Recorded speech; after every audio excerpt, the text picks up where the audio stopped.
Okay, as you can see, some of our personnel demographics, we have a total personnel of 501 sworn and non-sworn employees, our appointees, 443 sworn and 58 non-sworn. And in some of those percentages, as you can see, Indian or Alaskan Native, we have 0.25% of sworn, Asian about 3.44%, African American 6.22%, Hispanic or Latino 5.65%, and Native Hawaiian 0.25%, and two or more races not Hispanic is 3.93%, and white we have 70.27%. And then again, in our sworn part-time and auxiliary females, we have 28.01%, and males 71.99%. And our part-time sworn is 33.33%, and males 66.67%. And we also, in our auxiliary, we included them in this number. We have about 10% female and 90% male. And our recruitment, some of our recruitment standards, you must be a U.S. citizen with good credit and a police record, must be 20 years of age, be sworn, produce a high school diploma or a GED certificate, produce a social security card, and if applicable, an original DD 214. And we just started a physical ability test, which will be included in our next rounds of hiring process. And that will entail push-ups in 1 minute. You must do a minimum of 11. Sit and reach, have three tests, 5.33 inches that you have to reach. We have one called a trunk pull. You have 3 trials for 3 seconds each, and a 300-meter run at 122 seconds or less. You must submit to the following once the application is accepted. Must submit to being fingerprinted, a successful background investigation, including driver record and credit check, a written test, and a panel interview. Sworn applicants for FY20, we had 122 that applied, and 66 passed the test, had 50 to interview, and 36 out of that number was hired. And this is just some demographics on our applicants here. American Indian, we didn't have any. Asians, we had sworn 2.83%. African American, we had about 34.91%. Hispanic or Latino, 3.77%. Native American, we didn't have any. 2 or more races, we had 14.15%. And white, we have 44.34%. And then this is just a breakdown on males and females, about 38.68%, and 61.34% males that applied. Okay, and that's on our, some of our hiring and our application process. We'll talk just briefly a little bit about mental health. We had a new contractor that started in August 2020. We have 1 doctor on site, 1 PA on site, 1 health service administrator, and medical supplies, RNs and LPNs for on-site medical care to corrections and intake. We also have sworn medical liaisons that interact or interface with our medical division as an advocate between courts, family, and medical services. I'm going to go, and Lois is going to cover a little bit on mental health. As you all know, the sheriff recently got the funding for our new mental health facility that is in-house here. It's on the building A, on A side. When he went up to Virginia Assembly in 2019, they awarded him $1 million to fund a comprehensive new improvement program for mental health. But to date, they gave us $3 million for 3 years to test study the program.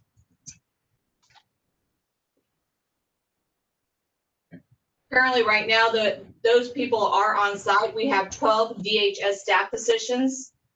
We work together with the Community Services Board, Adult Corrections, Community Corrections, and Pre-Trial.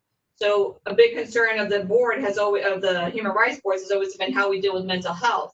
Well, currently on site, as you all know, we're doing the program, but we make sure that we offer them home virtual care, We offer them care here on site. We make sure they have care plans before they leave the facility. We make sure their medication is in order. Currently in the jail with our current population, we have over 401 inmates that take mental health medication. So as you can imagine, it's a big task upon us, but we make sure that they're receiving the care they need, and we're going above to make sure they have the care after they leave our facility also. During this time, we actually have been doing some surveys with CSB, and we have found out that most of the inmates that are under our care for mental health, 48% of them have mood disorders, 11% have psychotic disorders, 7% have anxiety, 28% have substance abuse or some other type of abuse, substance disorder, 6% have trauma disorder, and 47% have co-occurring medical conditions. So on top of the disorders, they have 2 or more conditions that lead to their mental health. We also found out that out of our percentage of those 401 inmates, 24% of those are homeless, and 55% have been previously incarcerated. So this helps, all this information helps the CSB worker to better understand the behavior of the individual and how to treat those individuals. So they come on site, and then we have our deputies to also stay with them. They're medically trained for those positions, so they can walk around with them and make sure that we're treating them necessary as we have to. So we've noticed some promising results. We've only had the program going on for about a year now, not even close to a year. It started in November of last year. So we're almost at a year, so November last year. And basically, with all mental health, we want to stop the stigma. So in order to stop it, the sheriff has been very adamant, we have to treat the root cause, and that's what we're doing. So with a small number of inmates that we've had 58 discharges from mental health that have been released from us, and they show promising results. 83 of them were found homes to live in once they were released. 100% of them have received the medication once they leave the facility, at least 30-day supply, and then we make sure they have the appointments necessary to continue on their medication. 71% of those 58 have continued with those appointments, because what we were seeing is we can release them and they wouldn't keep their appointments. We are now showing that since we built this bridge of communication with them and shown them their support system, that they're keeping those health appointments. 97% is a big number for us, have not returned to the facility after they were released. That shows us that we're working on the outside and the inside, which gives us, compared to 100%. So if I release a mental health person, it was guaranteed they would come back in jail. Since we began this program almost a year ago, 97% of those 58 discharged have not come back into the facility. And then, of course, we always link them with benefits such as Medicare, Social Security, and food stamps, which is what we're working with the community. Currently, our inmate population is 1,069 inmates. And this is actually a low number for us this time of year, and we know it's because of COVID, what's going on. But out of those inmates, those are not just local inmates that commit misdemeanor offenses here that are in our 12 months or less. We have 18 that are courtesy hold from other jurisdictions. We have 3 inmates, and actually it's 5 because 2 just came in. We just notified immigration that they're here, and we work with them on that aspect. Me and we just contacted ICE so we can communicate with them. And 266 of those inmates are DOC, which means they have 12 months or more to do, and that we're housing them here in the facility because there's no bed space or for other reasons at those Department of Corrections institutes. And the rest of the inmates are pre-trial. And the rest of them are pre-trial. And we have 5 federal inmates we're still holding as a courtesy hold right now. Many of the services we offer here in jail, and if any of the board members would like our new rule book, I'll be happy to email it to you. Is we offer them the mail service here. They get the law library. Law library is for all inmates who need case-specific information to help them with their cases. We offer when they're not pro se. We offer full medical. They have a surcharge of medical, which is in the rule book, which is $10 for the service, if I'm not mistaken. But we have a full medical staff on 24/7. We have laundry facilities available to them, canteen, which means if they don't like the food that we have, which is FDA certified, they can order fresh favorites and canteen as an addition to the meals we provide here for them.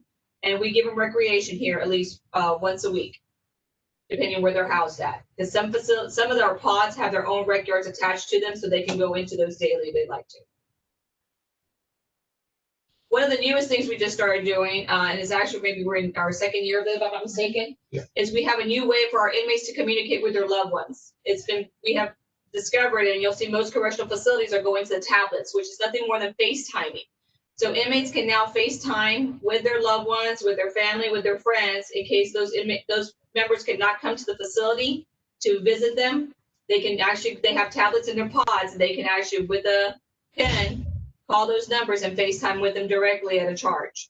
They can also download movies, virtual books, and games. But the law library also provides books for them if people still want a softcover book to read and they don't want to go ahead and go on the tablets. Inmates are soon will have access to all forms for them to request different services. Right now they have to do paper copies, but we're still working on with GTL where they can go on their tablets and request, can I speak to the law librarian? The law librarian can send the information virtually to them. Those are things we're working on with them. Again, also, with the tablets and the phones, because of COVID and because of visitation, we had to cut back. Inmates also able to receive a free phone call. We got, I think it's a minute. 5 minutes 5 once minutes. a week. 5 minutes once a week as a free phone call, and that's to just kind of try to keep their morale happy and try to keep their contact with their families. One of the things we're going to talk about is we have for a local facility, we have more programs available than you would at other local facilities. We believe in basically rehabilitating the individual so they can become productive members of society by re-entering them back into society by calling them returning citizens. And the way we do that here at the jail, those are the programs I run with the help of classification, is we have the alcohol substance abuse program, our GED. If somebody doesn't have a GED, we have teachers on site. We're doing virtual learning right now to ensure they have a high school or high school equivalent diploma before they leave. We have chaplains on staff. We have a veterans block where we put them in touch with their VA benefits to help them get the VA benefits they need. And also, if they qualify, and this is very at the beginning of COVID that you saw us work very heavily on, was the alternative sentencing programs, which is our weekenders, our electric home monitoring, where they get to stay home and if they were nonviolent offenders, and our reentry program, which is basically we teach them life learning skills, things that me and you take for granted every day, like balancing your checkbook, how to de-escalate situations, how to take care of your child. Those are classes we actually teach at the reentry block to inmates who are willing to learn so they don't come back. So we've dropped our recidivism rate. And I can say for fiscal year 2020, we have had only one person who's graduated from our reentry block return back. That is a 99% successful rate on our end. All right, and also now we have our Intel K9 division, the Criminal Intelligence Unit, or our CIU. They investigate and prosecute any criminal misconduct or rule violations committed by inmates incarcerated in the correction center. 160 known and are suspected gang members in jail. 4,700 institutional violations were committed. 2,400 loss of privileges were sanctioned, and 2,300 board hearings. We have 2 K9s. One of them is named Candy. They've conducted 431 operational searches and assisted in seizing more than 6 pounds of marijuana. And K9 Gaston has 682 operational searches for explosives. And both of these guys are, they do very well. K9, I think one of them was original, and and one of them came in later on, but they have taken very well to their K9 duties. Just on the last slide, a little bit of COVID update. Currently, we do not have any cases of COVID-19 in the correction center. Thanks to Sheriff Stolley and to chief deputies for being proactive up front. We knock on wood because we were able to maintain and keep the COVID count very low in the correctional center. Since March, we've had 5 inmates and 7 deputies test positive, and they were all asymptomatic. Okay, that ends my slideshow. Do we have any questions? Okay, I see a virtual hand up by Commissioner Amberman. Commissioner Amberman, your mic is now open. Thank you. And basically, I would like to ask if you can give us more detailed information in regards to the immigration inmates. And basically, are they persons that have been convicted for what type of crimes? I want to know, not specifics, but actually, are they misdemeanors or what? And also, when and at what point is Immigration and Customs Enforcement officers are called, if you don't mind. Thank you. I'll take that question, Sylvia. Thank you for asking it. Yes, so the individuals we have in are normally brought in on misdemeanor charges. It'll be either DUI or it'll be assault charges that we see most of our immigration people come in on. The moment you come into the facility and we start the processing paperwork at the intake, which is the very beginning, that's when we notify immigration that we have somebody in custody. And then that starts the whole process. Immigration will then contact us and let us know if they want to speak to the individual or not. Due to COVID, things have changed just recently. They'll do phone interviews, but in the past, they would actually come in and talk to them in person. But currently, due to COVID, we're doing phone interviews only. Now, if the individual does have a bond and immigration does not wish to put a warrant on them to come pick them up, then the person is allowed to bond out on their charges. Okay. Thank you, Lieutenant. Okay. Did you have more to say, Commissioner Amberman? Well, yes, basically, I just wanted to know when ICE is called, what is the amount of time that usually the department waits? Suppose that I know that there's a window of time in which the Immigration and Customs Enforcement officers can come and pick up the inmates. But I know that after that amount of time, persons need to be basically let go. So can you tell me more about, or Yes. tell us more about that? Thank you. Yes, Beatrice, I'm sorry. So with COVID, what's going on right now, we notify immigration. They contact us within the hour. And if they do not contact us and they make bond, we release them. We do not hold them. After COVID, we might go back to the way we're doing it, but right now that's the procedure we're doing. Okay. Thank you, Lieutenant. I see a virtual hand up by Vice Chair Gencott. Vice Chair Gencott, your mic is now open. Thank you. Great presentation, by the way. It was really very interesting to see all of the responses from your mental health programs. And that's a good amount of money to move forward in hiring staff to help with that mental health. My question is, what procedures are in place for LGBTQ individuals? So am I on? You- Ginger, when an individual comes into jail, there's a questionnaire that is asked. So somebody, and on that questionnaire is, do you have a preference or how do you identify? And depending on their answer to that question, depends how we move forward in the classification of that individual. But there is procedures in place. So if somebody says they're transgender or they identify as a female, we get with the classification officer, and everyone's handled on a case-by-case basis to where you see they go into general population. If they have an underlying, whether it be they might be suicidal or they might have a substance abuse problem, all those questions get answered by classification, so they'll help us house them in the right area of the facility. Did that answer your question? Thank you. Thank you, Vice Chair Gencott. I see a virtual hand up by Commissioner Taylor. Commissioner Taylor, your mic is open. Thank you for the presentation. I got a couple of questions that you received some funding from the state. I think you said it was $3 million, and that was to deal with the mental health population within the jail setting. Am I correct? Yes. Yes, sir. Okay. Now, once a person that has a mental health diagnosis and they have to be released back into our community, okay, are we connecting them to resources and making sure that they are connected to the right resources that can continue to interface with them to keep them stabilized in the community?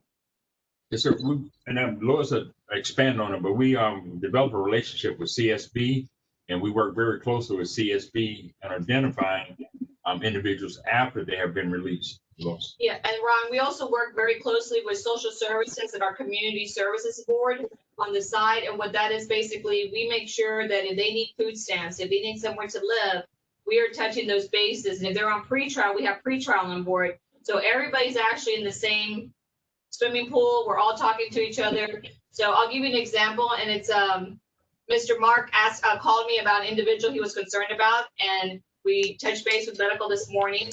he was severely mental health, and Mark had some questions and concerns about him. So that just puts everything in motion when you bring things like that to my attention. Call medical and make sure he is receiving his medication. He is on the radar with CSB, and he is seeing the DHS workers. And once he gets released, we'll make sure that Mark or whoever is on his side with the family members, if they have a social worker they're seeing, they get in touch with medical, and everybody's talking with each other. That's where those medical liaisons play a vital role in this whole operation. But I know I used to sit on the community service, not the community service, but the community policy and management team. And sometimes the department CSB is overtaxed. And so individual being released in the community, even though you make contact with CSB, sometimes they may be overtaxed that they can't provide the services to that individual that is commanding service at that point. How do we handle those cases?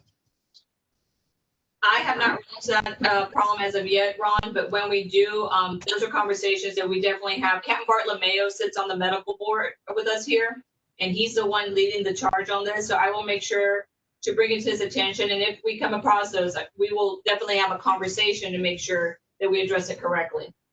Okay. Okay, thank you, Commissioner Taylor. I see a virtual hand up by Commissioner Rivera. Commissioner Rivera, your mic is now open. Thank you. I noticed that you said in your presentation, excuse me, that you had about approximately 3.3% of Hispanic participation for your deputies. Being that we have a much larger community, what is it that you're doing to try to penetrate that Hispanic community and try for your recruitment efforts? Yes, sir. Well, I have the recruitment team, and we attempt to touch every community. Regardless of the makeup, it's just that we still attend every recruitment event that we can. We go to the college areas. So basically, that's going to be dictated by who approaches us and who, I guess, communicates interest. We don't turn anybody away. We welcome anyone. And like I say, and we hold any kind of events, but COVID-19 has affected the way that we're doing things right now. And I'm hoping that it passes real soon, because I need to get busy on just approaching all neighborhoods and all races to try to increase and try to attack, our shortage of personnel. Yes. Commissioner Rivera, recently last year we had the Hispanic Academy, Citizens Academy.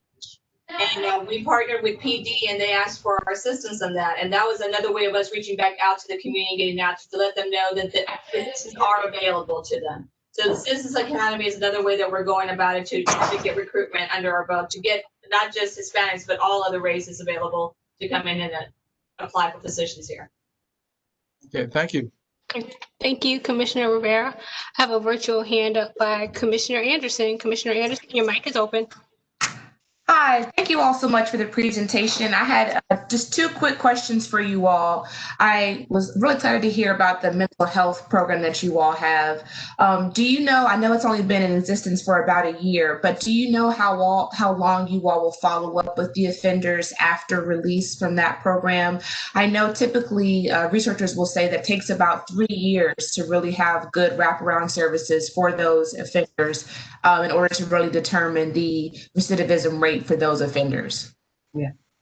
And we have to get back with you on that, because again, that's where our interaction with CSB and those other agencies come in, because we depend on statistics from them after release.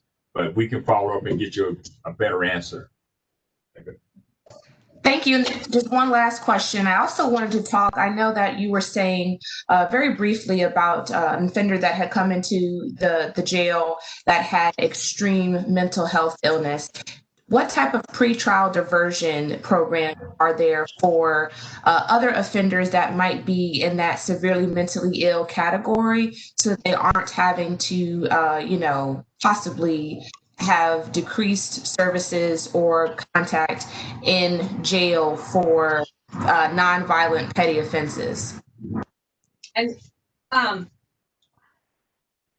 we sort of hope that people who have severe mental illness don't actually make their way to break the skin of the jail. They go through mental health screenings outside, and unfortunately it happens where they don't qualify for services and they come into the jail. We've had it on too many occasions. Last year we had a gentleman who was found to be not qualified for services, got into the jail, and ultimately ended up committing suicide. And it's terrible because he shouldn't have been here to begin with. You know, we do our best to try to accommodate them as best we can. We do our best to try to bring them back in front of the court, to try to get them committed to a facility that is more suited for their treatment. But really, once they break our skin, that diversion portion is a little bit difficult. Now, we are working with the Department of Human Services through that grant to try to move those people out. But once they get here, it's a little hard. We're the new mental health. Yes, thank you so much for that. And hopefully we can continue to work on those pre-trial before they even get to your front door. Thank you so much for your answer. Yes, ma'am. Thank you, Commissioner Anderson. Okay, I want to take a moment to announce that Commissioner Orencia has joined us. I'm not sure if he is connected by audio. I can't see him either. Commissioner Orencia, in case you hear us and we just don't hear you, can you call me here at the office? Number is 385-1158, and then maybe I can help you, assist you in getting you connected either through the computer or by phone. Okay. All right. And with that, I want to take a moment just to check and see with one of our some of our callers to see if they have anything to ask the sheriff's office. Commissioner Zoberman, your mic is open. Did you have anything to ask? No, dear. No. Okay. All right. Thank you, Commissioner Zoberman. All right. I see a virtual hand up by Commissioner Stanley. Commissioner Stanley, your mic is open. Yes, I wanted to follow up on what Commissioner Anderson was just saying. First of all, I really commend the Sheriff's Department, that recidivism rate, going from 100% and now it's 97%. It's just amazing if we can, can continue to have that be the case a couple years out. But going back to a couple access questions, I saw that there was a big pre-trial population in your statistics. Is there any way to talk about what percentage of those folks might not be able to make bail as, in nonviolent or, low offenses? Is that population high? Do we have any way of being able to determine? Because that's one concern when it comes to economic access. And then I heard, and these are just a couple questions. Lois, you're good at kind of ticking them off. And I know that the video chat, the free phone call, and with COVID and lack of access to people, is that free phone call, the one that they get a week, would that include a video chat or is it just phone?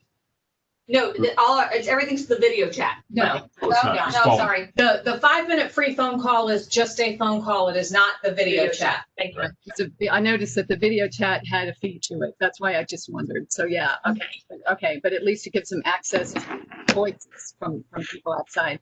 And then, and this is another one, Lois, it's been, I think, great, is that reentry program.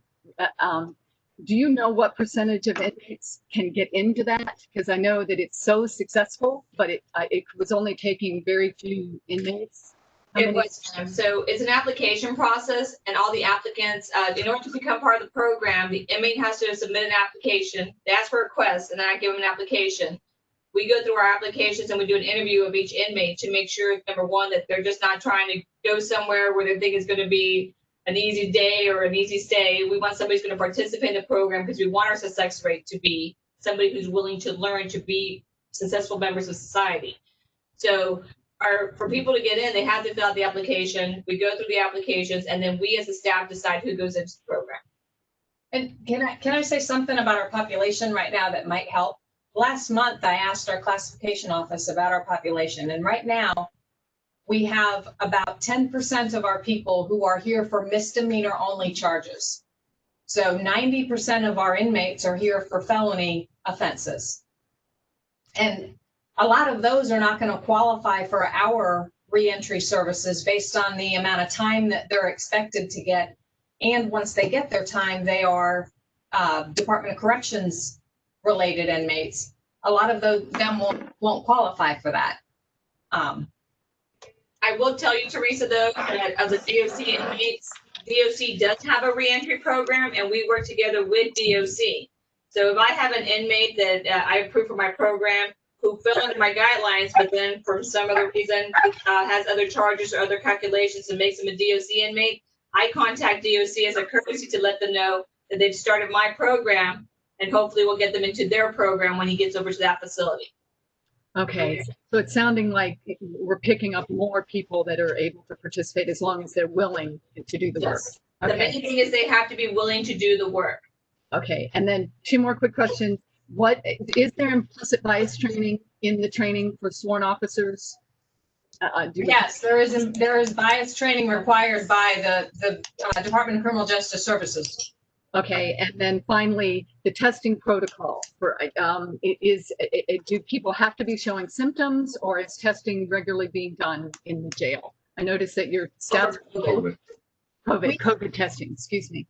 When we had and you know, an outbreak in the jail is 2 or more people. So when we had an outbreak in the jail, we tested all of the inmate population as well as all of the staff.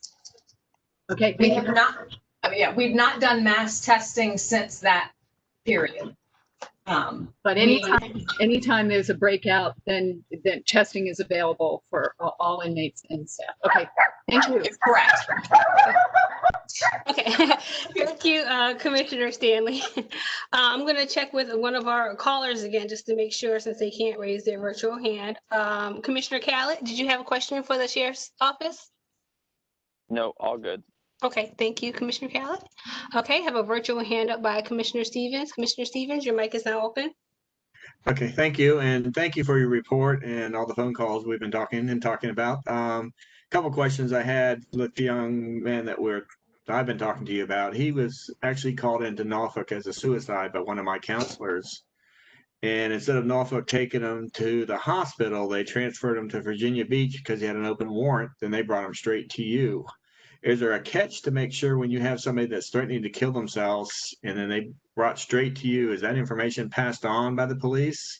Since that went through 3 different people, really, from Norfolk to Virginia Beach to you all. And if there, at one point, when is there a case that gets too heavy for your department, do you transfer them to a hospital where they can get the proper care? When someone comes into our custody who needs care, we in order to transfer them to a hospital like Eastern State Hospital or that type of thing, we have to get a court order to do that. We can't just take them and drop them. And actually, we had a recent case where there was an individual who was going through a psychotic break. He, again, did not qualify for the services through Beach Site. He came into our custody. We got a court order to take him to Eastern State Hospital. Eastern State Hospital refused to take him until he had a COVID test. We was in the middle of a psychotic break. We're not going to be able to get a COVID test on somebody who's in the middle of a psychotic break. It eventually took us about a week and a half to get him to Eastern State Hospital. During that time, yes, he decompensated. It's unfortunate. We do the best we can to try to get them to the help they need. We recently also had an individual who was arrested out of Norfolk, and actually I think he was arrested out of Portsmouth and was in a Portsmouth hospital that we had to take over, who was another that was a mental health case that we ended up bringing here. I believe he's still here, has not been taken to a mental health facility at this point because we don't have a court order that will put him there. Okay, And also, when we have a person that's severely, we consider to be severely suicidal, whatever, or suicidal, they go on direct observation, where a deputy is actually assigned and watch that individual. All the time we have that 24-hour watch on that person. And so when people come from another jurisdiction to us, medical forms come with them. So, like, if he came from Norfolk, their medical staff will send an envelope with information for our medical staff to review. If he came from Virginia Beach, we have a medical form that comes with him. So And then if our medical has any questions, they call that medical staff at that jurisdiction, so there's constant communication. If we know an existing, if there is an underlying condition. Okay, all right. Thank you, Commissioner Stevens. Did you have more to say? I see your virtual hand is still up. Commissioner Stevens? Are you still there? I think we lost them. Okay, we lost him. All right. I see a virtual hand up by Commissioner Heseltine. Commissioner Heseltine, your mic is now unmuted. Commissioner Heseltine, can you hear us? Oop, let me unmute you so we're not both clicking the button at the same time. Okay, your mic is now open. Commissioner Heseltine? Okay, I think we lost her too. That's Carla. All right. Let me go and check with another one of our callers. Commissioner Cubine, your mic is now open. Commissioner Cubine, are you still there? This is Carla. I think you've got me unmuted. Yeah, we lost you for a minute, so I moved on to Commissioner Cubine, but Sorry. I think we might have lost her too. I think we're playing some musical chairs right now. Okay, in that case, Commissioner Heseltine, your mic is open. You can go ahead with your question. Thank you very much. That really was a great presentation, and thank you very much to share that with us. A couple of questions. One, who is the contact with the CSB? Dr. Cuffey. You hear that? Did you hear me, Carla? Dr. Cuffey? No, I couldn't. I'm sorry. Dr. Cuffey, Cuffee. Okay. Because I'm on the community service board and I hadn't heard of it. The other thing, really glad to see that you're making some changes. Will that be ongoing? Will that be a test each year? And will the officer will not officers, but will the deputies, will they be required to take it as well? The ones that are currently working? No, it's a new hire process. Okay. There are essential functions of the job that people have to be able to do. And if their level of fitness makes it so they can't do it, there's other avenues that we use. Okay. And so it's not going to be done for the current deputies. Correct. Not at this time. Okay. The other question, whenever we talked before, and I really, again, I want to thank you for your time for that.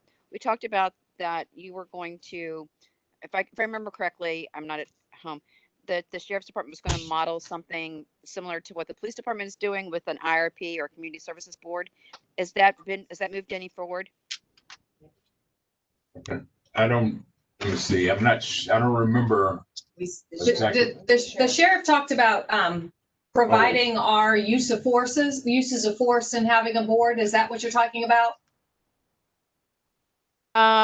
No, I'm sorry. Like I said, I don't have my notes from the last time we talked. I thought it was going to be more in line with an internal review process board or community services board in that aspect.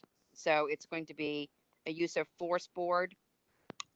I believe he said that he would be willing to share use of force reports with a panel of people so that you all can look and also our use of force policies. Okay. All right. Thank you so much. Mm-hmm. Okay, thank you, Commissioner Heseltine. I'm going to check and see if Commissioner Cubine is back with us.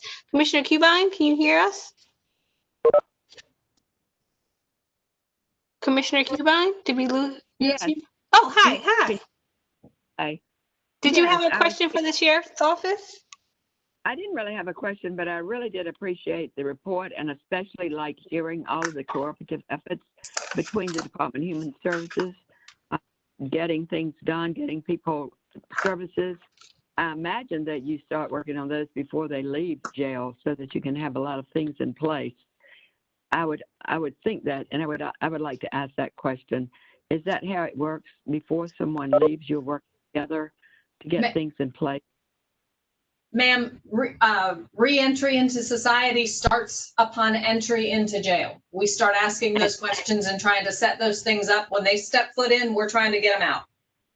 Yeah, that's what I understood. And And that recidivism rate really sounds good, really excellent. Yes. So thank you so much for all you're doing. Thank you, Commissioner Cuban. Okay, I see a virtual hand up by Commissioner Taylor. Commissioner Taylor, your mic is now open. Thank you.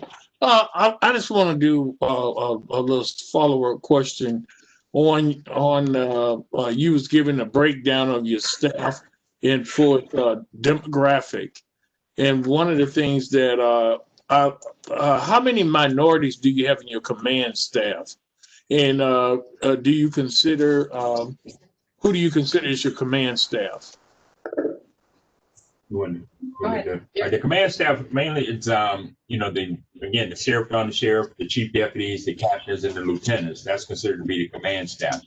And right now, currently have one African-American captain and one African-American lieutenant.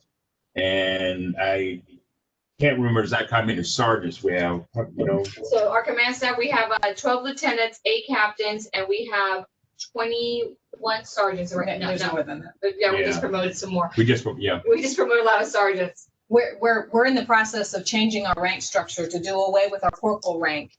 And so we Okay. created additional sergeants. So I don't have those numbers off the top of my head, but we can get them to you.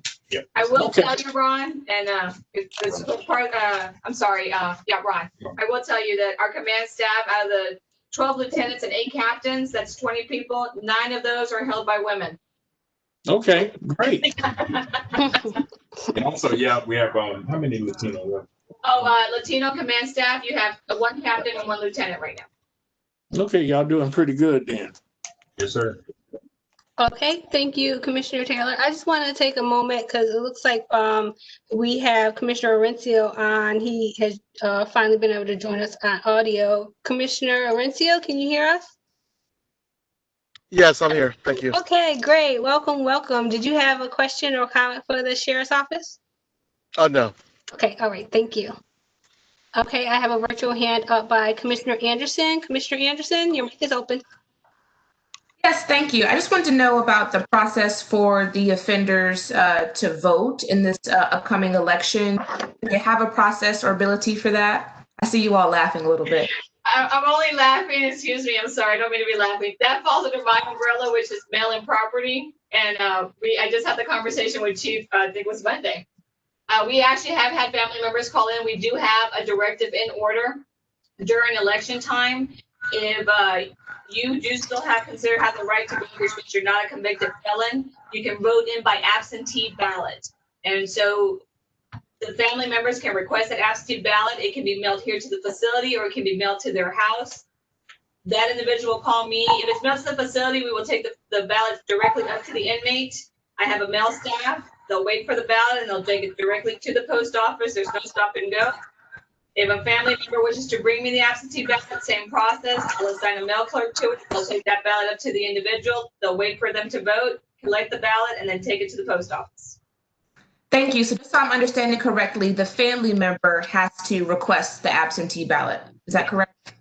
The inmate can request it also. Okay, thank you. Okay, thank you, Commissioner Anderson.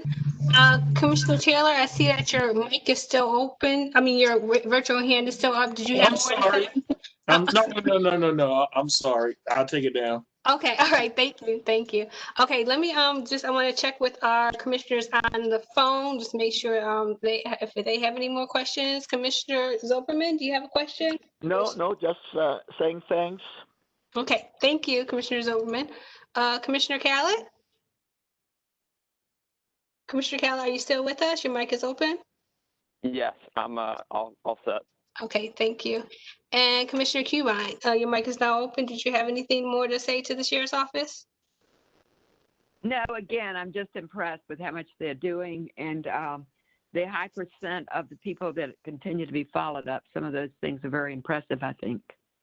Okay, all right. Thank you, Commissioner Cuban. Okay, and I don't see any more virtual. Oh, I see a virtual hand up by Chair Neary Strickland.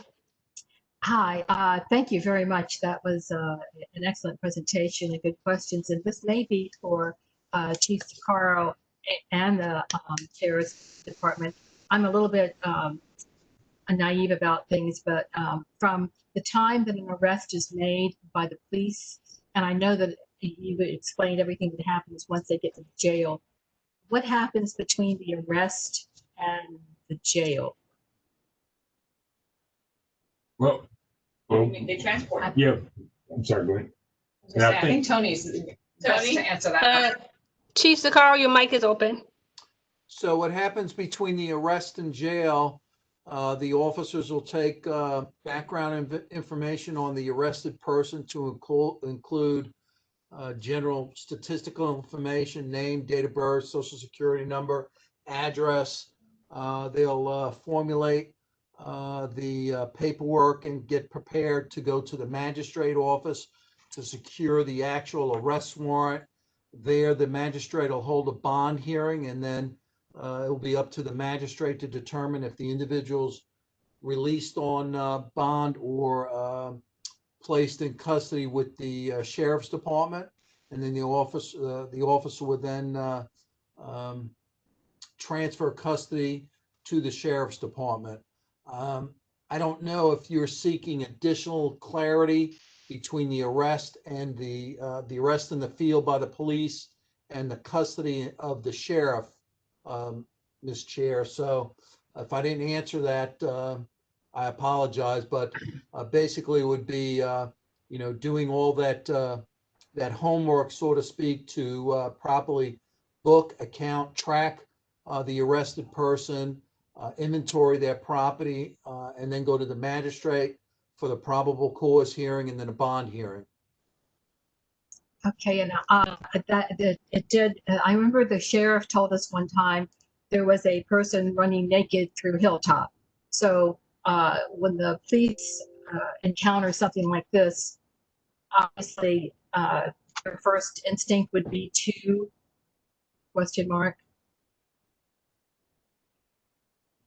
So each encounter in the field is different, and I'm happy to give the commission a presentation on our crisis intervention team training. Again, as you know, within the last, I think, 12 to 18 months, Sergeant Gordon and a representative from Human Services gave a very comprehensive presentation regarding our crisis intervention team and the transactions thereof.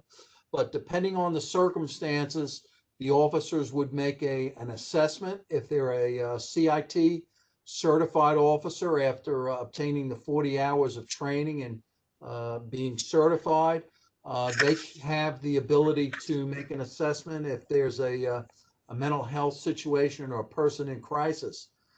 Several months back, we started a mobile co-responder program where we actually have CIT trained officers with Human Services clinicians in the car. They work certain hours based on the statistical data of high calls for service on persons in need. That team would actually go in the field, try to respond to the cases. If they're not the primary officer in charge, they will come and assist and do some field evaluations right then and there in the field, and they will then be guided accordingly. If there's a mental health or a person in crisis situation, that evaluation will then dictate whether the individual's transferred for mental health evaluation and services, or depending on the seriousness of the criminal act, may have to go to the magistrate's office for criminal processing. Can I add something to that for him? Our police department does a phenomenal job, and I think that they always try to divert people when they can. Unfortunately, sometimes their hands are tied and people don't qualify, and those people, they really don't have a choice but to bring them to us, because they can't leave them running around on the street. And we'd rather, in those instances, when the police officer has done everything he possibly can, we'd rather them come here, so at least we know they have a roof over their head. At least they know that we've got 24/7 medical care here for them. It's not the ideal situation, but our police department does a great job of trying to divert people. And Sylvia, we work closely. We have the same, our officers have to go through the same CIT training that the police officers do. All of our deputies do. because we do deal with it in-house on a frequent basis. So I'm happy to again update the commission on our crisis intervention team interventions, our strategies partnering with human services, our mobile call response team. We think we've been very successful in not only training our personnel to manage and identify persons in crisis, but coming up with a process that's holistic and diverts those persons to the proper location. Sometimes they just can't be diverted to mental health, and a matter that has been a hotly discussed topic, and I've talked about it with the commission before, the Matthew Russian circumstances, one such circumstance that he didn't fit the criteria for a mental health diversion. So there are criteria. Our policy and field guide on the handling of mental health is available on our webpage. I would encourage everybody to review that and learn more about how we handle these situations. Okay. Since we have so many new commissioners, I say new, it's been a while since the CIT presentation. Can you provide that for us next month? And does anyone have any objections to hearing that again? I see no hands of objection, but how about it, Chief? Next month, are you free to present that to us? I will make arrangements to have staff be available to present that. Thank you, sir. All right, I see a virtual hand up by Commissioner Stanley. Commissioner Stanley, your mic is now open. Yes, and thank you, Sylvia, for that. I'm still trying to figure out the economic discrimination that might be taking place, just because some, access is huge. So maybe Chief Socorro, this is more for you, but trying to figure out what percentage of those that are eligible for bond or bail might not be getting that, that access just because they can't make bail. That was one of the situations that Chair Stolley had brought up to us last month. And I don't know where to get that statistic, but I was wondering if it might be possible. I'm not sure that statistic is available, and perhaps the Sheriff's Department is in a better position to determine that, but I think that would be very, very difficult to ascertain for a host of reasons. But I think it's a very good question, but I don't think that I can speak with certainty that the PD does not have any records that I could access to give us a quantified and delineated number on that. I can see if we can get you a report that has charges and bond amounts, but it won't give the ability, but it might be able to give us an idea of the bond people are here for that they can't make.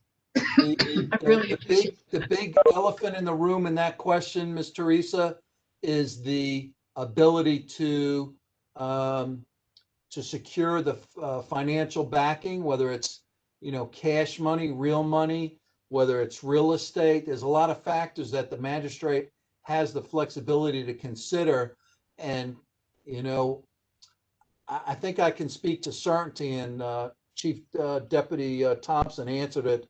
I don't know if we have that data readily available other than the name of the offender and the charge and the bond.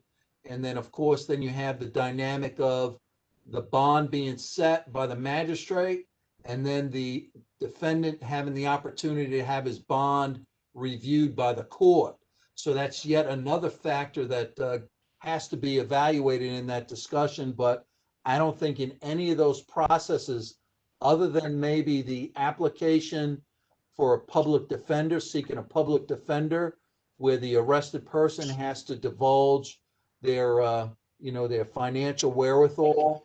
I'm not sure anywhere along the line that that's asked by law enforcement, and I'm not sure it's appropriate for the police department. And I won't speak for the sheriff's office, but I don't think it's appropriate for law enforcement to speak to that. But I think it's a good question that needs to be probed by perhaps others. Thank you. Okay, thank you, Commissioner Stanley. Don't forget to lower your virtual hand if you're done speaking. Okay, let me check with our commissioners on the phone to see if they have any questions or comments. Commissioner Zilberman, your mic is open. No, nothing. Yeah. Okay, thank you, Commissioner Zilberman. Commissioner Cubine? Commissioner Cubine, are you still with us? Can you hear me? We can hear you, yes. Did you have any questions or comments for the Sheriff's Office or Chief Sakaro? I have a comment, but I'm not sure if you can hear me. Can you hear me? We can hear you fine, yes. Oh, God. Yes, I was wondering if when we have a presentation about CIT work, if we could have jointly perhaps someone from the Mental Health Emergency Services unit that's part of Human Services, because I find that so many people are not aware of services they provide, and it can be so helpful to family members in the middle of the night when they don't know what to do about their loved one who's having really big problems. And it's just, I feel like it's important for everyone to know about that. And CIT and Mental Health Emergency Services just really work hand in hand, as I understand it. So I'll be happy to invite somebody from Human Services. Last time we presented, remember we also had our Human Services liaison, Sarah Coronet, in the presentation. Oh, yeah. I will invite her to the November meeting with a special emphasis to have her to talk about the mental health services. And really, I'd like to take the opportunity at the November meeting to highlight not only the CIT program, but our initiative on the mobile code responder, because there's not many departments and agencies across the country that are using this model, although this is now being actively discussed by a lot of municipalities to divert police resources for mental health services. And we've already adopted that model. So I'll be happy to make that arrangement. Yes, thank you. I was hoping maybe someone directly from Mental Health Emergency Services. I know Sarah Carrara would do a really great job. And I wasn't thinking about all of the mental health services, because I think that would be a good program too. But I was thinking about the emergency services unit that's always available 24 hours a day. So 7 days a week. I'll check with Sarah and see if she can cover that. If she feels like she needs to bring in one of her team players, then we'll invite a third wheel to the invitation. Okay.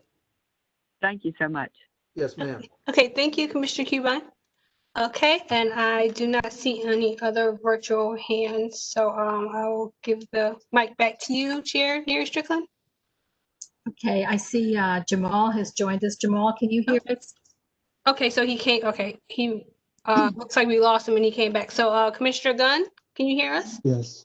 Okay, did you have any questions or comments for the Sheriff's Office or Chief Scaro? Not anymore. Okay, thank you, Commissioner Gunn. Thank you, Sheriff's Office. It was absolutely a great presentation, and we had a lot of questions answered. We so appreciate your time and effort putting into that. Yes, ma'am. Thank you for having us. Thank you. Okay, returning back to the agenda. I did see that I forgot that under committee reports, we do have a Mayor's African American Roundtable report, and I noticed that Dr. Perry has joined us, and I think she may have a few things to say, but let's go on down the line. The chairman's report, the only thing that I really have is that we had a Virginia Association of Human Rights meeting, executive meeting on the I think the 28th of September. And I could only stay a little while because Michael came home that day, but Beatrice had joined me and I see she's gone, but mainly we were talking about, we usually have our annual meeting in June, which we didn't have. And that's going to be, I think, in October of this month sometime, isn't it? And that's going to be basically to regroup. They're have a lot of new members, and we're going to work on getting ourselves organized again. And that's all I have from that report. And going to committees, Ron, can you go first with the Mayor's African American Roundtable, please? I think we Did lost. we lose him? We did. He's no longer on the call. Francis, did you attend that? Commissioner Thompson, your mic is now open. Yes, I did. I attended the meeting virtually, and it was very hard to hear what they were saying. I would feel much more comfortable if Dr. Parrott or if Ron would be able to share with you the information that they shared. But I did attend, but I had to attend virtually. That's good. Dr. Parrott, do you have anything from the African American Roundtable? Dr. Parrott, your mic is now open. Yes, good afternoon, Chairwoman.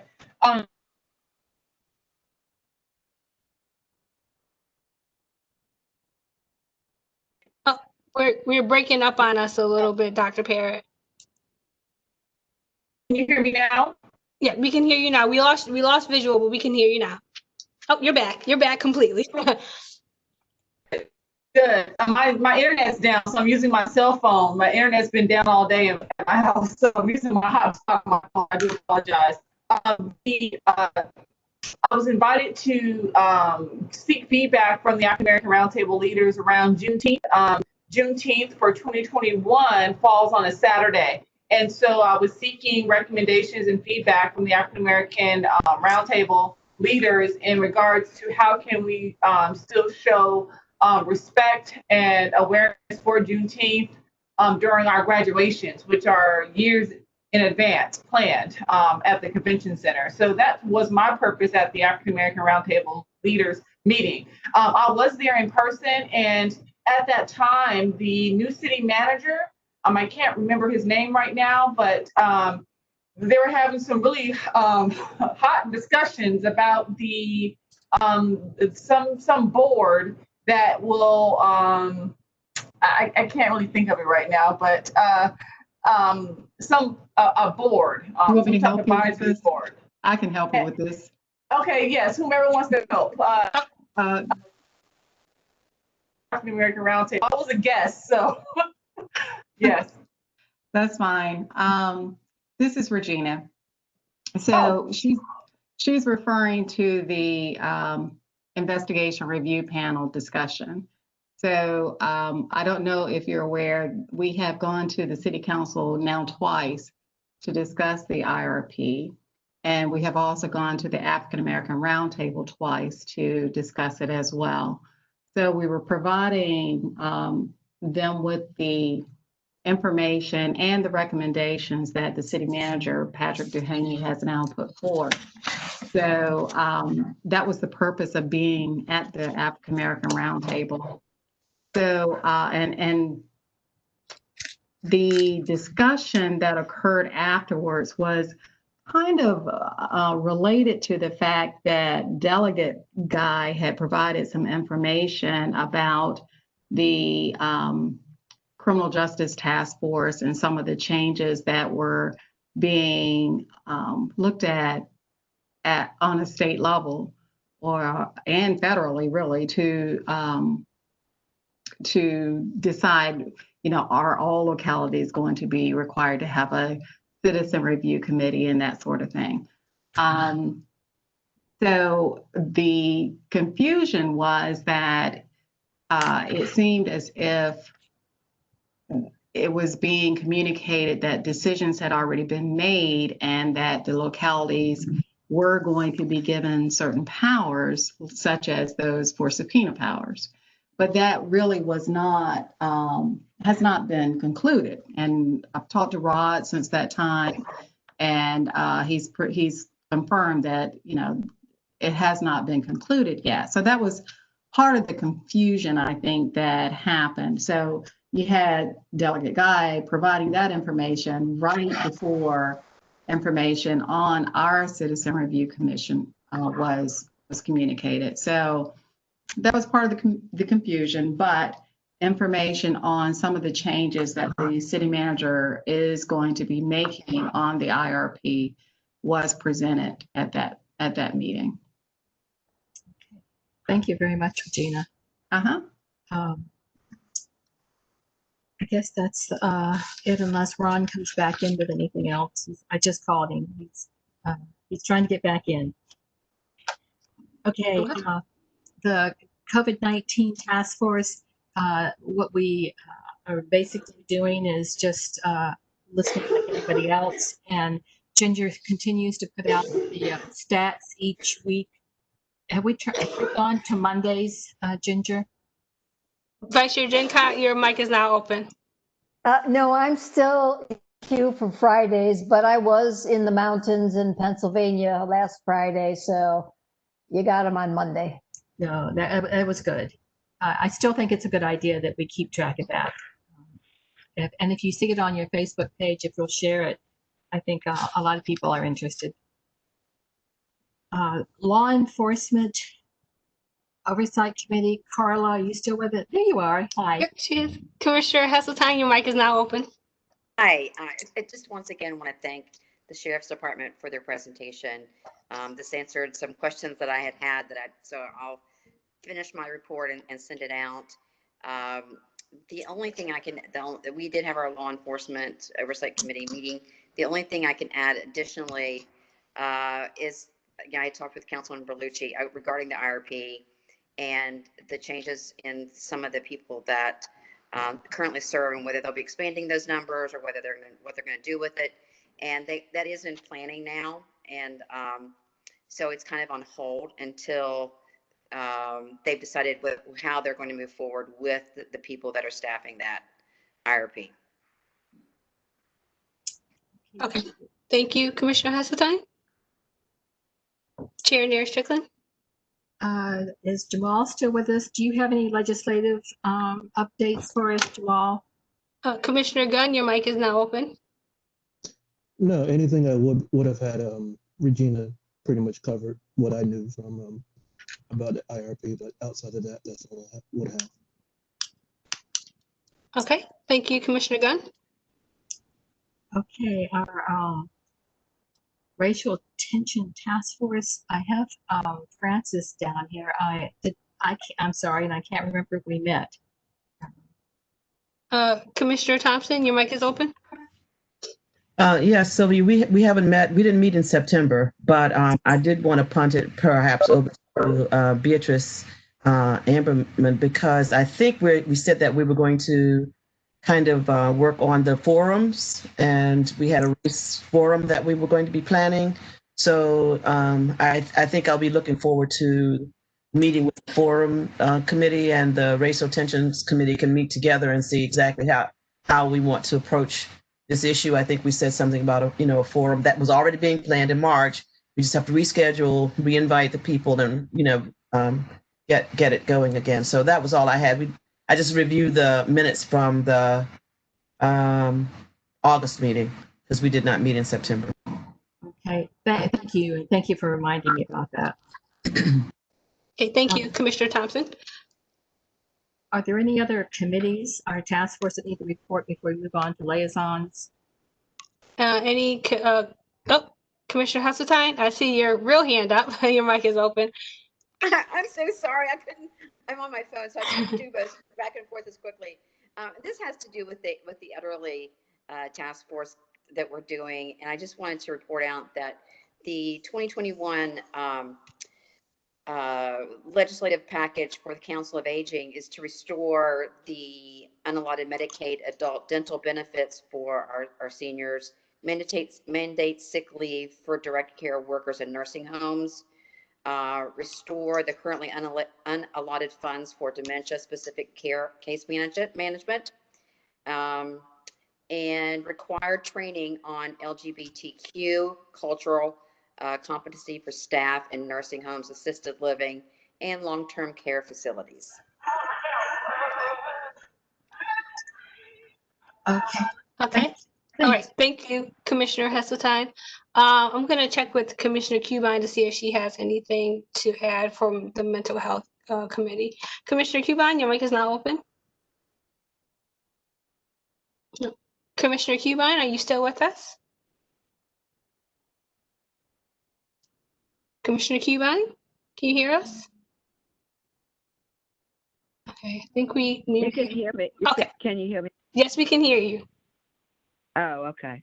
Did you have anything to report about the mental health committee? Yes, we've been following STEP Virginia with the special session, and I do have some information, but I don't have that handy today. I was out of town a long time, a week. Yes, so what I wanted to ask of the commission is that we have an overview of the mental health services in Virginia Beach, which would include NAMI, National Alliance on Mental Illness, and Human Services Mental Health Division, just the mental health division, so that everyone would have an idea of what all these other services are doing. And then Human Rights would like to, the Mental Health Committee would like to focus on needs that are most related to human rights. So I had asked for that, but I don't know, when that ever might come about. But that's just something, if you would think about it. Then the other thing is I mentioned that we do have some more legislative information about what's happening with STEP Virginia and the mental health services as a special session. I'll send some of that out. Thank you. Okay, thank you, Commissioner Cuban. And I don't see any virtual hands up on the matter of any more committees to report on. Okay, Chief Sakara, can you give us a little brief about, we're expecting the new chief the 14th, is that correct? So I'm happy to report that the city manager has selected Chief Paul Newdigate to assume the leadership role with the Virginia Beach Police Department effective Wednesday, October 14th. I've been in communication with Chief Newdigate since that announcement. The chief was actually in town the beginning of the week, and he met with the police executive leadership, and then I arranged for a meeting with the command staff Monday afternoon. Chief Newdigate comes to us from the Cincinnati Police Department as an assistant chief with 30 years police experience. He's married to a Cincinnati police lieutenant who will be retiring in the middle of November. And both the chief and his wife look forward to relocating to the city of Virginia Beach. He plans on coming here. I'm not sure if it's for Sunday or Saturday, but we've already got him scheduled for training starting bright and early Monday. We have an extensive transition and welcoming packet that I'm coordinating with my senior leadership, and we anticipate the Chief Newdigate will hit the ground running effective Wednesday morning, October 14th. He's very excited, he's enthusiastic, and we look forward to working with the chief and in his role with the department. I know he looks forward to meeting many of the external stakeholders as well as the internal stakeholders, and he's made himself available to include at the Mayor's African American Roundtable that Ms. Regina referred to earlier. The chief was able to join the group by a Zoom connection and offered some welcoming words and some brief remarks on his vision with the department. So we all look forward to the chief's arrival, and as he arrives, I will be working with him to ensure a smooth and successful transition, and that will include introducing himself to the different stakeholders, to include the Human Rights Commission. Very nice. Will you be our liaison for a while yet? Not to put you on the spot. So I will be formally making some decisions with the chief on who will assume my official and formal role as the HRC liaison. My intention and my commitment to Mr. Leahy and Mr. Cover when I was offered the interim role was to successfully transition the next selected chief and the next appointed chief. And I shared those comments with Chief Newdigate, and my commitment to him is ensure that we prepare him for success. And our senior leadership team on the police department is very well prepared and fully engaged to help do that. So with that, I will be officially leaving the organization by the end of the year. Well, we'll hate to see that happen, but totally understand. We'll plan a big party. It'll be virtual and everybody comes. It's BYOB. But we'll have a big party. I appreciate those remarks. Thank you. Louis, did you have questions for Chief Sakar before we let him go? Commissioner Rivera, your mic is now open. Yeah, well, I tried to remember some of the questions that I had in mind from the last meeting that we weren't able to ask. But basically, and if you don't have the answers, then don't feel bad about it right now, because I know that some of your staff members aren't with you. But one of my concerns was what kind of diversity or cultural awareness training was being provided for new recruits when they come into the academy. That's one question. So we hold a block of cultural diversity and bias training for the academy recruits, as well as in-service or regular training for the incumbents. I don't have the total number of hours immediately in front of me, but it's a block of instruction specifically with those topics featured. Okay, and the second question was, how many trainers in the academy do you have that are considered minorities or persons of color? And are there any percentages? So we have a lightly staffed training academy that has full-time officers. I don't have the demographics in front of me, but I think we have 4 what we call squad leaders for the police academy. One is Asian. I have one female, and the other 2 are white males. The sergeant for the academy right now is an Asian male. We draw on expertise from throughout the department. So I would literally have to do a roster inventory of who those trainers are and look at their demographics. But again, our demographics on the department, we've talked about previously, and I'm happy to remind everybody that our African American population on the department's about 8 or 9%, and then we have Asians and Latinos at about 17%, for a total of about 13 or 14% of diversity on the department. And I have those numbers in one of these many folders on my desk. But if you're interested, I could dive deeper in that. But I think the broader answer would be the number of what our diversity is as an organization versus the instructors, because the bulk of our instructors are drawn from the organization versus just those squad leaders assigned to personnel development and training. And Chief, the last question, which really was brought to me from someone in the community, due to the fact that there's been concern about the so-called militarization of police departments across the country, the kinds of equipment that are being purchased. I believe there was a question that was asked the last time we talked. But it's my understanding that you have candidates to the academy that come from the military.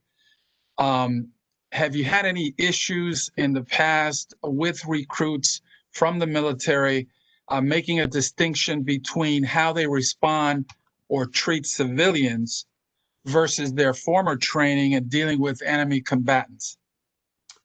So that's a great question, and we try to vet those candidates out through our selection and recruiting process. But the truth of the matter is, we have candidates that are able to successfully complete the police academy, successfully complete the patrol training in the field, whether they're military or without military background, that don't assimilate to the pattern and practices, the training and policies that we dictate and mandate and hold ourselves accountable. So we have a very stringent workforce accountability model. We can talk about that in another session, but what we like to do is identify those employees, whether they have that military background or not, because some of the employees we get don't necessarily have that military background, but still fit in that same personality that is not best suited for community engagement and being a good partner for our community. So we identify them. We try to work with them. We take teachable moments. We take corrective action. We use coaching and mentoring. But at some point, we do make the decision that it's better that they go elsewhere and they're not a Virginia Beach policeman. When that happens, we fully comply with the statutory authority that's on file to notify the Department of Criminal Justice Services in regards to their certification and their ability to maintain a certification. And that's one of the recent public reform measures that the General Assembly is in the process of review and adopting, that I think, as Ms. Regina mentioned, Delegate Guy mentioned, but I think she indicated that the bill was signed and passed, but that those bills that she mentioned are still working through the process. But those particular components are part of the bill, and I'm happy to say that the Virginia Beach Police Department has already engaged in that practice, and we've sent those letters out to the state police and the DCGAS where appropriate. Thank you so much for your service, Chief, and I too will also miss you being among us. Okay, thank you, Commissioner Rivera. I just want to take a moment to say that Commissioner Burnsworth has joined us. Commissioner Burnsworth, oh, I see you on, oh, there you go. Okay. Hi, Commissioner Burnsworth. Welcome. Okay, thank you. Thank you. And I see a virtual hand up by Commissioner Stanley. Commissioner Stanley, your mic is now open. Chief Sakaro, I too want to just thank you for the amazing work in continuing to keep us on track and making sure that the public is aware and gets input. So I wanted to just make that the request that, and I know before you, Chief Severa, and then you and all of the command staff that have been diligently meeting with the community. The African American Roundtable is sort of appointed, but there's the table that's been meeting of community in the Lake Edward community for 4 years now, that you've also been really committed to. So I hope that as you're making the the stakeholder commitments, that you'll make sure that we link the new chief in with that and just kind of continue that work, because everything from the IRP, to how people interpret, as we know, perception is reality. If it's not communicated to the people, and there's not a really good conduit for them to be able to lift their voices. So I just want to affirm and thank you for all of that work, and hoping that you will help the new chief in that transition also. So absolutely, Teresa. Like I said, the senior leadership has got and given a commitment to the city manager and to the chief to ensure his success.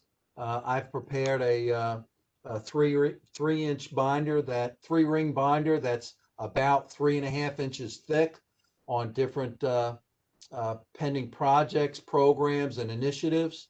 I've drafted out a formal transition plan that includes meeting and greeting where we can. Obviously, Chief Newdigate has a lot to learn about the city of Virginia Beach. He has even more to learn about the city of Virginia Beach Police Department.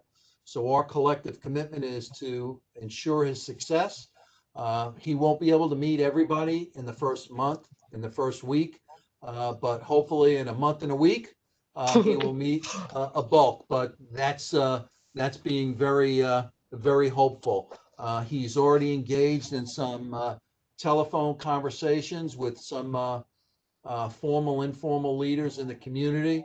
And as I mentioned, he met members of the African American Roundtable associated with the mayor's efforts a couple of weeks ago.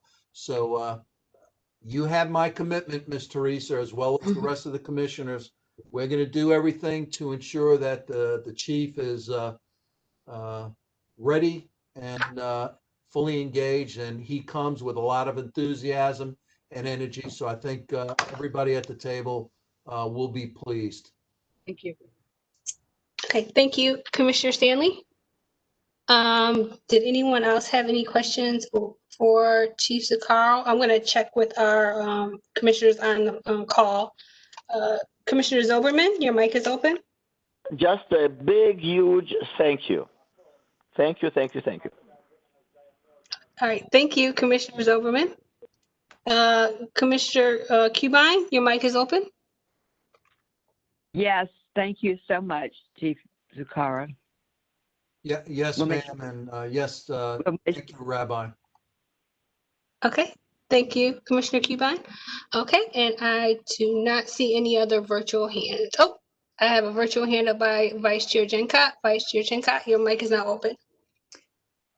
Thank you. Of course, thank you, Chief, and we will be in touch. Don't be a stranger. But I wanted to update is just a little bit on the Marriage Equality Act. And you know that there has been a little bit of chatter by a couple of the Supreme Court justices to roll back on this, on the Marriage Equality Act. And I just wanted to share a little bit about where we are now and what's going in process, and Rod can fill in some things. The main thing I'm concerned about is that we continue our support, that Virginia Beach continues the support for same-sex families, because we have stated that we are welcoming and inclusive, and we need to see it continue. So the U.S. Constitution, according to the Supreme Court, guarantees same-sex couples the right to marry.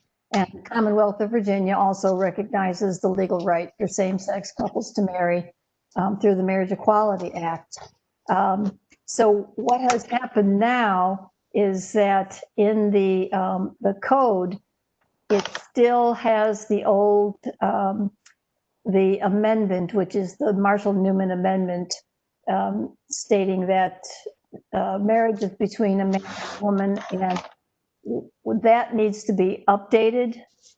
And that's what Equality Virginia is working on now. It apparently is about a 2-year process to get all of that completed. Nancy Guy's bill passed in January to keep us moving in that same direction. So just for everybody to keep it on the radar. Rod, can you add any more to that? Let me find I am looking for my oh, I'm not muted. Yeah, you're unmuted. Okay, very good. Thank you. Everything Ginger said is accurate. The only little bit of nuance I have is that it was a constitutional amendment. The marriage amendment 10 or so years ago was a constitutional amendment. So when Ginger says you have to, it's a 2-year process, that's exactly right.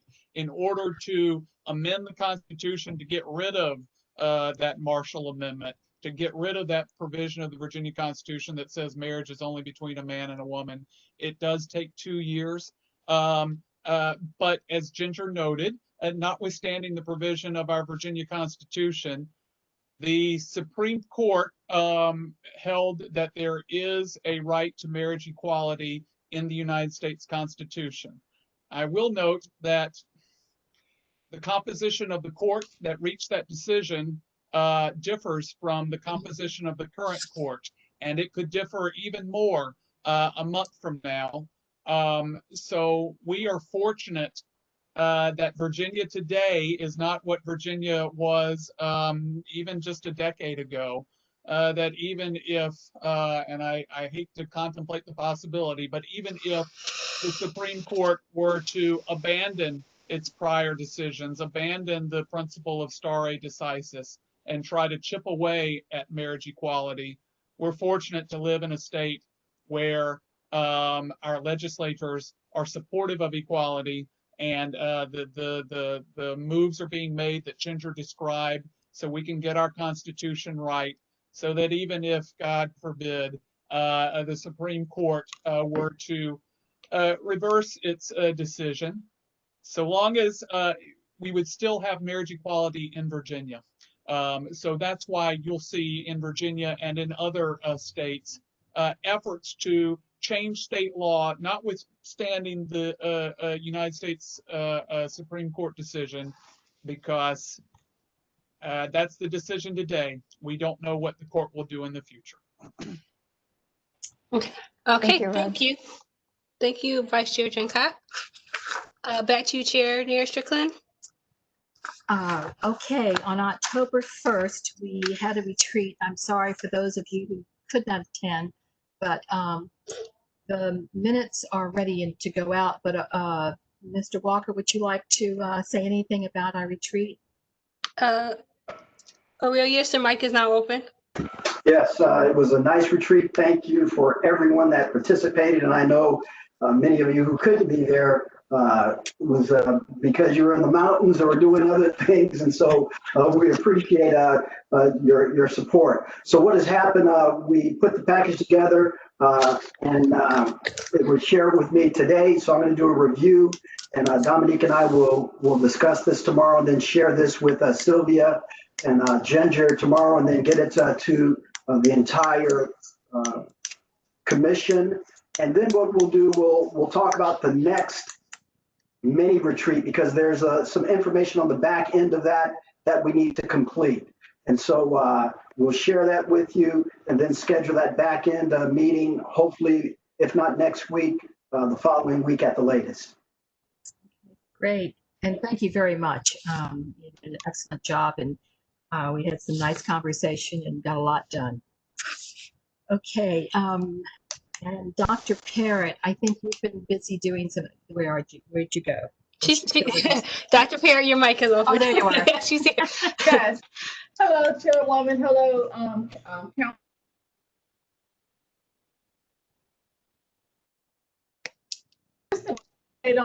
Schools. It was a exciting day. Today, we invite our 6th graders and 9th graders that obviously return to school, back to school today. And I spoke with an assistant principal at one of our high schools, and he said he had to go into the cafeteria and ask and tell the students they had permission to talk. And so those of you who have any experience in secondary know that that won't always be the case. But again, we welcomed our freshmen to campuses today, and our 6th graders to middle school. And so that's exciting for them. And so as you know, we continue to invite students back to school using a cohort model. Something else that's very exciting that I share with you, Mr. Burnsworth, he's putting something in the chat, but also share with you that, during this time, we had a pandemic almost on all fronts. And one pandemic that we continue to face is racial unrest nationally and locally. And most of it is focused on police brutality. And so that had us examine our school resource officer program. We had parents and community members and teachers that just wanted answers about our school resource officers, and wanted to ensure that our students knew that those officers are there to support them. And so working with, I always say his name incorrectly, Chief Deputy Dean of the Virginia Beach City Police Department, he and others in our Safe Schools office, have been working on our memorandum of understanding with our Virginia Beach Police Department and our SRO program. Hadn't dated in years. So it's perfect timing for us to take a look at that memorandum of understanding, but also to re-examine our school resource officer program and reintroduce our SROs to our school community. I'll send this to Ms. Dominique so she can forward it to our commission. We will have like a get to know your school SRO program. As many of you know, our SROs, our school officers, are in our middle and high schools only, but they do partner with our elementary schools and try to make opportunities to engage with those students. And so I'll send you the schedule, but it's part of our DB Safe Together campaign. And it looks like every week we will host Get to Know Your School Resource Officer, and we'll have officers from various middle and high schools on a panel, along with Chief Deputy Dean and others from our Safe Schools office, just to answer questions.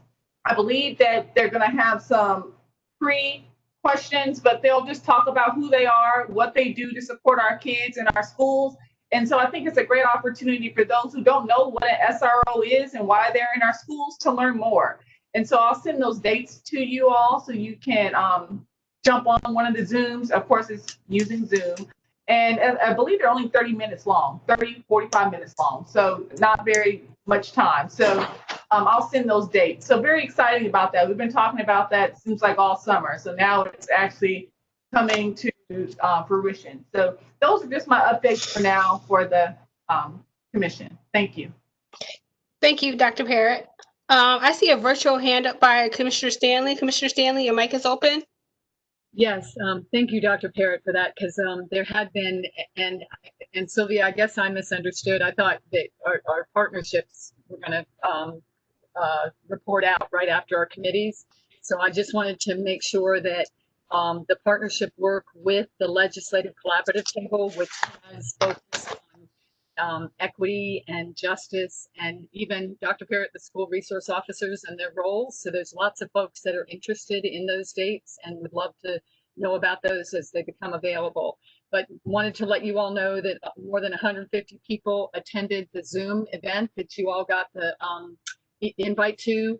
These are 27 nonprofit or nonpartisan groups that come together and agree on an agenda slate that Human Rights Commission has been in partnership with for the last about 6 or 7 years.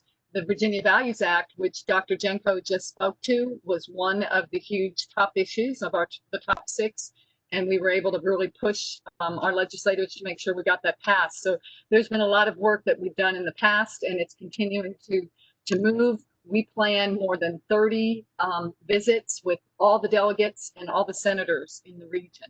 And there are coordinators for every one of those visits. So that meeting did happen, and you all saw the agenda. I'll pass it out again for anyone who wants to participate. Tommy Cubine is the head of the disparities in health issue with the Virginia STEP program, and that's community mental health support. So and the other issues are things like looking at cash bail, systemic racism, trying to work together to understand more about the death penalty and how that disproportionately affects people of color. So it's really a policy that we really do need to be looking at. Voting access, environmental justice, and how that affects certain populations that end up discriminated against, and then of course housing. So just wanted you all to know that for those of you who could attend, that work is going on, and we will let you know if you're interested in attending any of those meetings with your delegate and your senator. That's how we manage to get things passed, along with the extra things that Human Rights Commission has put on the agenda. So, and then there will be some death penalty forums that I'll put out, as well as the partnership with the Police Community Relations Table. The next meeting is November 12th. And Dominique, the minutes came out. The chief and I got them, but they didn't get here in time, but I'll make sure you put them out so the whole commission can hear. Sorry for that long-winded, Miss Sylvia, but I wanted to make sure that partnership work got reported out. Okay, great. Thank you, Commissioner Stanley. Let's see. Just for a minute, I apologize. I had you written down passed because it wasn't at the top, but yes, you're correct. It should have been reported out during the committee task force and liaison. So I have to readjust that, but thank you. And November 12th is the next pastors roundtable, correct? Okay. Thank you. Okay, so anything else, any other committees or liaisons need to report out? I see a virtual hand up by Vice Chair Jenkott. Vice Chair Jenkott, your mic is now open. Just a question for Teresa. Since I was out of town, who holds the lists for signing up for speaking to delegates? Commissioner Stanley, your mic is open. Yeah, Ginger, it all had to be done Zoom, virtual Zoom this year. So if anyone wants the video, we can have that. Senator Mamie Locke was note, and all of the subject matter experts fit within the time frame. So if you're interested, just get back with me and we'll plug you into your delegate and your senator, and then the coordinator will let you know when that visit occurs. And the visits will be Zoom online. Thank you. Thank you, Vice Chair Jenkott, and thank you, Commissioner Stanley. Okay, back to you, Chair Derek Strickland. Thank you. Before we get into the staff report, I know all of our, and we should say this, although it's at the top of the agenda, that all of our meetings are recorded, and Dominique is working diligently to try and get us access to the those recordings. So we'll have those. And she's getting very technical. So I am. Since the latest report is that your chair has not done her video yet. I haven't done that, but I plan to, and we're all working on it. Do we have a number of people that we are limited to? Did we say that, like commissioners? Because I would personally like to see some of our liaisons say a couple of words who are here and faithful with us. I know we discussed keeping it to just commissioners. I think to give it the more personal touch for the public with the commission itself. And that's my report. That's my staff report that I have, is that final countdown. I need videos by Monday. Talked to Valerie, and she says, we're still in the right time frame to get it done by December 10th. But we just need as many as we can get by Monday. I have 8 right now, so if you want to participate, please try to get that done this weekend. Okay. So far from what I've seen, everyone's done a really great job. Ginger, don't shake your head. I think the videos that I've gotten are really good. I'm not a professional, so I don't know what kind of technical, process has to go through. I guess the videographer will do that, but I applaud you guys. I'm going to do mine over. I don't like mine. You're free to do yours over if you don't like them. One suggestion for sending them to me, because most email services have a limit of how big a file can be when you send them. I suggest sending each in a separate email, and if not, texting is also a option. And I can, if you guys want to get a pen and piece of paper, I can give you this number that you can text them to if you're having. How about you not doing that in this recorded meeting that will be posted online? But instead, you send it to them another way that won't be posted online.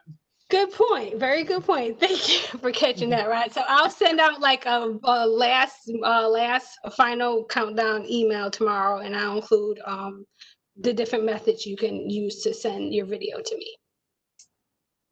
Okay. Is there any old business that we haven't covered? Okay, I see a virtual hand up by Commissioner Stanley. Commissioner Stanley, your mic is up. Oh, my apologies. Okay. I forgot to. Okay, that's all right. Let me check with our callers, our commissioners on the phone to see if they have any old business. Or new business. Or new business. Commissioner Zoberman? It's open? Dominique, those who already sent the recorded message, it's okay, right? Yeah. We don't have to make any changes or anything. No, well, not on my end. Like I said, I'm not the professional, so I'm hoping that there's no issues. I personally didn't see any issues, but I know the communications office will tell us if there are. Like I said, we still have till December. We still have, more than a month left, so I think we're good. And like I said, so far what I've seen is a very, very good job. So. And thank you for all that you do. So you do so much under difficult circumstances. Thank you so much. Thank you. Thank you, Commissioner Zoberman. Rod, you were saying? Is the setup for this video that all the commissioners are reading the same script and then people will take bits and pieces and intercut? No. It's not the same script. So what I provide everyone with 4 questions for them and ask them that they select 3. And with the hopes that we will get a variety, and the communications office is going to help with making sure we don't have a lot of repeats or overlaps. Okay, so if a commissioner submitted her 3 responses, IT will take the best response, the best video, audio, everything, the best whole package, and that's the one they'll pick. Exactly. Very good. Yeah.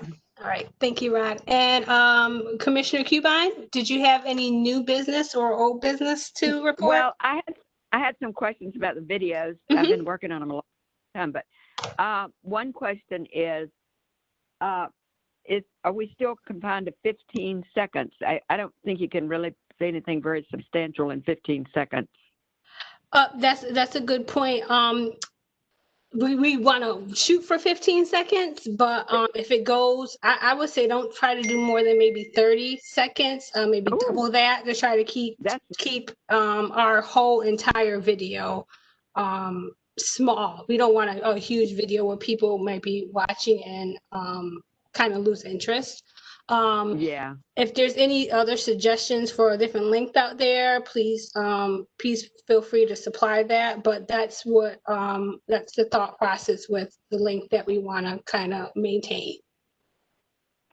Also, I wanted to know, are we expected to say our name or, anything like that in the beginning? No, you don't have to do that. What they'll do is they'll add in a caption with your name. Okay.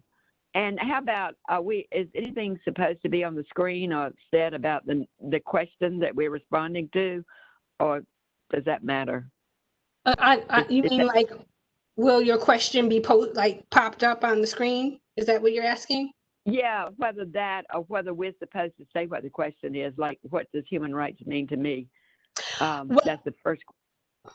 Well, it won't. The question won't show up. But like for example, Luis did the way he did it to try to kind of make it more natural for himself.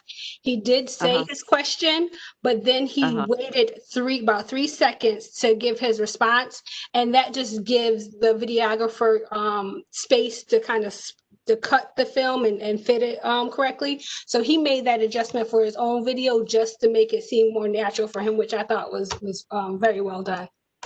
Great. Thank you. Thank you very much. You're welcome.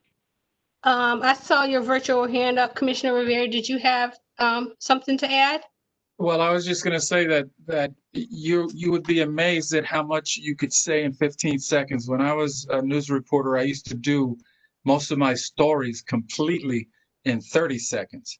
So, and also, are we at the section yet where we're giving our closing comments, or?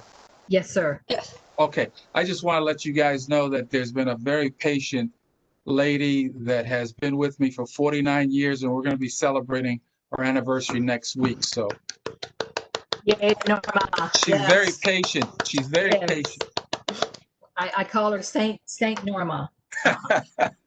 And yes, you're the professional, and I think I had heard before if you haven't already done your video, if we give it a few seconds before and a few seconds after to give people a chance to splice it together, right? Right, exactly. Yes. Okay. I have a virtual hand up by Commissioner Gunn. Commissioner Gunn, your mic is open. Hi, as long as we're in the announcement section, can you hear me clearly, by the way? Yes, we can hear you. Splendid. I did have a bit of an announcement. I guess it's less about human rights and more about human responsibility. Of course, most of you already know who I am, and you may not know, or you may know that on October 12th, I'm not celebrating Columbus Day, or unfortunately, Sylvia, Indigenous Peoples Day as well. October 12th was the day that the USS Cole was attacked 20 years ago. So we are going to be observing the 20th anniversary of the attack on October 12th. And I just kind of want to make a comment about that, that my brother's life was taken as a result of a political decision that was made by those in office who we elect to make those decisions. So I just want to remind everyone, it was a political decision that cost him his life. And these are the decisions that are being made by people who we put in power. And it's incumbent upon us to make sure that we go out and make sure we pick the persons who are making those decisions about our lives and our loved ones, because these decisions, they matter and they have an effect. You may not know that effect, but trust me, you will. And that's one of the realities that my family has faced for the last 20 years. So again, I just want to make sure you realize there's a heavy responsibility upon all of us, especially with this year, like what it was in 2000 being an election year. It is very important to make sure we all make our voices heard, go vote for those who are making the decisions about our lives. Thank you very much. And please keep my family in your prayers. We will. Our thoughts and prayers will be with you and your family, Jamal. And I always remember that I was working for the government when it happens, and it happens to fall on Columbus Day, which, by the way, many cities across the nation are doing away with Columbus Day. It is becoming Indigenous Peoples Day. And so I won't be celebrating as well, and will be having my prayers for the gun family. Do we have any other announcements? Anybody have anything else to share? I see a virtual hand up by Commissioner Anderson. Commissioner Anderson, your mic is now open. Yes, and I'm so sorry if I am not following the format correctly. I just saw recently where the city is under a lawsuit with Holloway, and they are looking at the district-based voting. I wanted to just talk with the commission about, do we offer any comment? And again, excuse my newness to the commission in reference to this particular matter, but does the commission weigh in on these topics? Or do we put forth any comment to the city council or to the city, or even a press release or something of that sort about our opinion on that particular lawsuit? Chair Neri Strickland or Rod, I'm not sure who would respond to that. I defer to Rod. We are in the midst of that lawsuit. So now is not the best time. But the plaintiffs rested their case yesterday, and the city attorney's office with outside counsel is providing the defense for the city council in the case. In all likelihood, the decision from the judge will be appealed. So this isn't it. There are other opportunities for the HRC and members of the public to share their perspectives, their thoughts on the voting system, on this litigation. Although the trial is this week, the litigation will go on. Okay, thank you, Rod. Thank you, Commissioner Anderson. Did you have anything more to say, Commissioner Anderson? No, thank you. Okay, don't forget to lower your virtual hand when you're done. Thank you, great. Okay, I'm not seeing any other virtual hands up. No other announcements, no further old or new business. I think we can call this meeting adjourned, and thank you so very much for attending, everyone. Okay, bye. Have a good weekend. Thank you. Ginger, you staying on?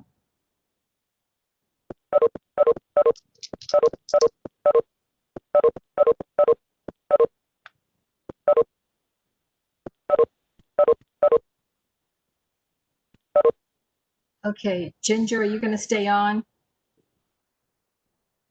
Oh, wait a minute. I got it. So are we still being recorded? Hold on. While you're doing that,